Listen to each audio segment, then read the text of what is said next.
This is a film about the way that a group of teachers have been discovering how to enhance the learning and attainment of their pupils. The government here in England has produced many initiatives over the past few years, all aimed at helping children achieve their full potential. They have attended to the curriculum, the structure of schools and individual learning needs. But there continues to be a proportion of children who are not yet reached. What holds them back has not yet been fully attended to. We at the Nowhere Foundation are a group of educationists who have been developing an approach to learning and behaviour based on a special understanding of human systems. We set out to see if we could make a contribution to this challenging problem. We created a series of action research projects with primary school teachers based in Wiltshire, funded and supported by the DFES. Our hope was that we could help the teachers take on some challenging new perspectives that would in turn make the children feel safe and included as learners in school, and would also support the teachers to connect with themselves and their purposes and their children in ways that made their work more satisfying and enriching. Our work was based on an approach developed by the German family systems therapist Bert Hellinger, often referred to as constellations. We have taken some of that understanding and explored its relevance and potential in the classroom. The teachers received 3 days of training altogether and continued to have school-based support to develop their practice over several months.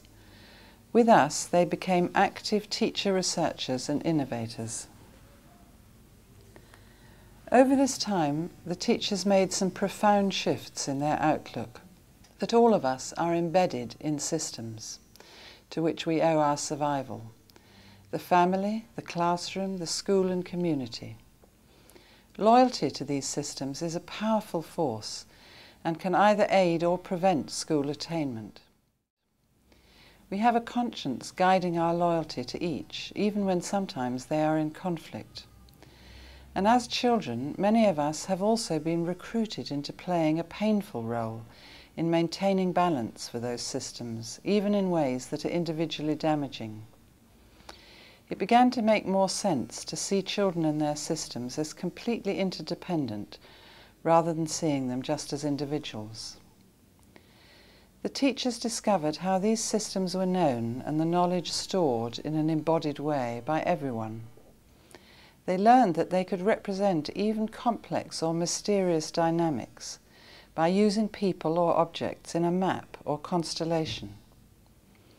They learned about the importance of attending to the basic human need to belong and to pay the price of belonging, to manage give and take between people and to act respectfully towards every member of each system.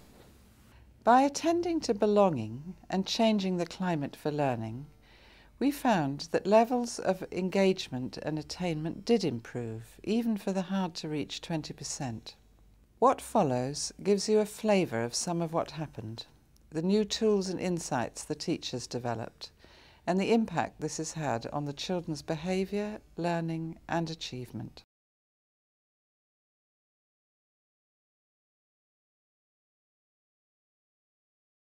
If that circle is our class, Lucy and Gabby, what we tried to do was to put ourselves where we saw ourselves in the class. It's where you feel you are in our class today. Have a good look, see if you're happy, either leave your pebble or move it.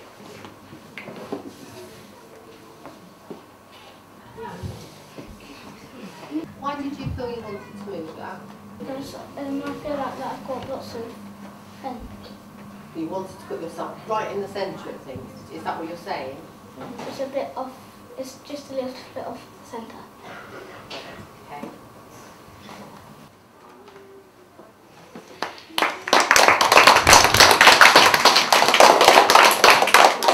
Do you feel differently, Kieran? A little bit, because some other people I've been noticing have been a lot nicer to me than they actually usually are. The teacher's focus shifted from the individual to the issues of belonging and inclusion. They began to see how difficult behaviour was everyone's responsibility and needed everyone's help to sort out. They explored the power of different kinds of group membership: gender, family situations, race, religion and culture, and how paralysing it could be when a child didn't feel included. Some children transferred feelings of exclusion from home to school that often set off conflict, and they were hugely helped when they were specially welcomed at school. When we first did the groupings, I started them off with similar to what we did today, sock colour and other things, and then I led it gradually towards if you live with both parents or one parent, because one little boy's parents had just recently split up, literally the week before. He was obviously a bit wobbly and a bit thrown by the whole situation, and he's having to move house. So we did that, and at the end of the session he came up to me and said that he hadn't realised that there were other people that also lived with just one parent. And later that week his mum came in to see me and thanked me for doing it, and he seemed much happier within himself, and just at the knowledge that he wasn't the only one. Central to the systemic approach is an expanded understanding of the power of conscience, that inner organ of balance everyone has, to keep us bonded to each of the systems we belong to. It tells us if our actions endanger that belonging or bring us safety. It supplies loyalty and supports belonging and rich exchange between people. But it can also compel children into playing a role in keeping their systems in balance, even in a damaging way for them as individuals.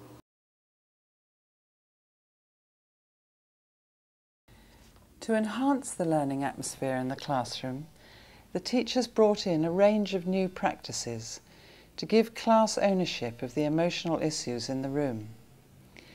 They each created a class mobile so the children could see how any change in any individual affected everyone. They used charts to register the shifting feelings in the classrooms, feelings thermometers they called them. The children began to take collective ownership of the atmosphere that learning required. When I was making this mobile with my son, who's 12, it took a long time, and he was watching me. And I was saying that I was going to be working with teachers, and that the point of it was that if somebody in the class was unhappy or was behaving in a way that was not in balance with the rest of the class, and that if you imagined you had a weight on here, the rest of the class is affected. And it was like such a simple idea, but to him he saw that he was one of many children in a classroom, and the sense that actually he was connected to each and every one in that class. And of course that's an incredibly simple shift in thinking, that what I do affects everything here, and that what any one of you do affects everything here. But even beyond that, that one behaviour of a child, it's not just up to that child to change, but it becomes the whole responsibility of the whole system. That the system can change and have an effect on the one individual. Incredibly simple, but very powerful shift when you're actually working with children, because it means that for a start you can move away from blaming the individual, and you're moving more into what can we do, because we're all connected, what can we do with a particular child's behaviour.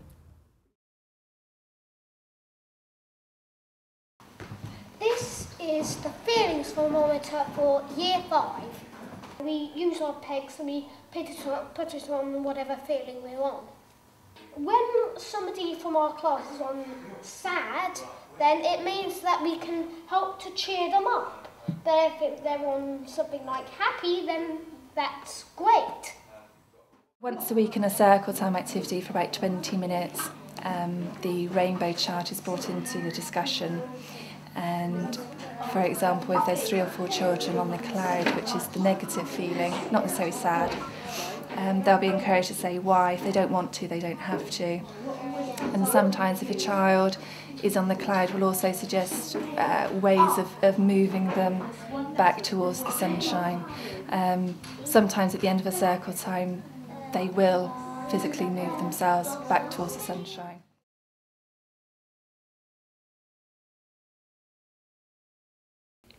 The teachers also focused on the vital importance of respect, the support they all felt from having others who had been there before and others to pass their experience on to. They found it became easier to respect someone when their context was better known. Some teachers used the act of bowing as a ritual to help children feel their respectful place with others, even when their beliefs or abilities were different.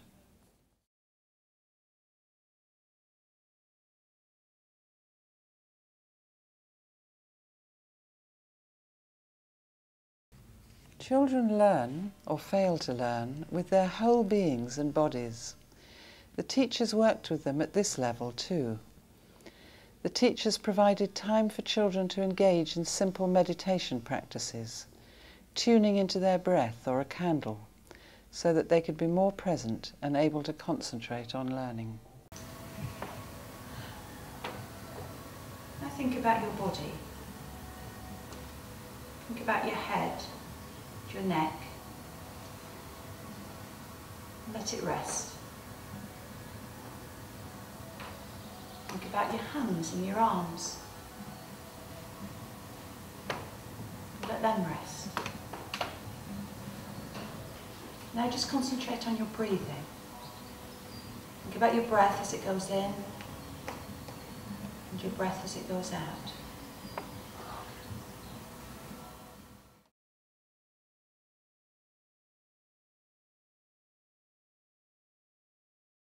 Everything we did, there was a positive in each situation. I mean, we've done the grouping and the calming session. But one of the times, it was one particular day, we've got a feelings board and the kids can write on a post-it what they're feeling. And one particular girl had written that she was frustrated, angry, fed up, which was very, very negative comments. And it was before lessons, and Jackie did the calming session, and after we finished, I sort of said to the kids, you know, how do you feel now? And this girl put her hand up and she said, oh, I need to change myself on the feelings board. And she wrote a new post-it, and I can't remember what it was, but it was I'm happy, excited, relaxed. Ready to learn. And I was like, wow, where did that come from, you know? I mean, the feelings board is brilliant because you know, you can just at a glance look and think, somebody's been on the feeling low. And if they're feeling really low, they go off the board, don't they? Right down onto the wall. At the bottom. If they're feeling really happy, they go right off the top. We keep trying to say, no, stay on the board. And they don't, they put their post-its right up high. Like Becky, I felt very uncomfortable about the bowing when we did it here. But actually I thought it was brilliant. And as the wave of young people faced the year above them, and then the whole of the school faced us, and the whole of the school then bowed to the staff that were at the back, I felt as an adult, not anything to do with education, just as an adult, a great wave of responsibility for these young people who were looking towards us for help, for advice, guidance, support, and all those things. 74 faces looked towards us, and that was 74 people that were thinking, you know, you are going to help me, aren't you? You're going to be there for me. And I guess it's been useful because of the period we're in coming up to SATs. It's really given them the chance to talk about being anxious about it, how they were feeling, and it made me realise that just how distressed some children were about it, which I think would have been lost normally because, yeah, you know there's a degree of anxiety, but I might not have stopped and listened to individuals expressing it in the way they've been able to. Just making them understand that other people have feelings and I can't say baggage, but you know, things that happen to them and they bring into the class. And that, and we've had conversations about the fact that if you're upset with so-and-so, you know, you're going to be more worried about that and can't actually focus on what you're doing. So, as again, the mobile and secret training and other things give them a vehicle to articulate it and realise that other people need support, and if other people need support, maybe they need support. It's definitely enriched the writing. The writing, you know, the SATs writing that they had to do, I'm so proud. Get it published. It's just gorgeous stuff. It's like a bond, it's like a confidence thing that if they're happy, learning just comes. I've gained so much from everybody who's here, and it just makes me realise that so much about children is eroded in schools. It makes me realise that I just want to keep striving to give those children the right to hold on to who they are and, you know, their sense of place and their sense of belonging, and to be able to value it in all its forms.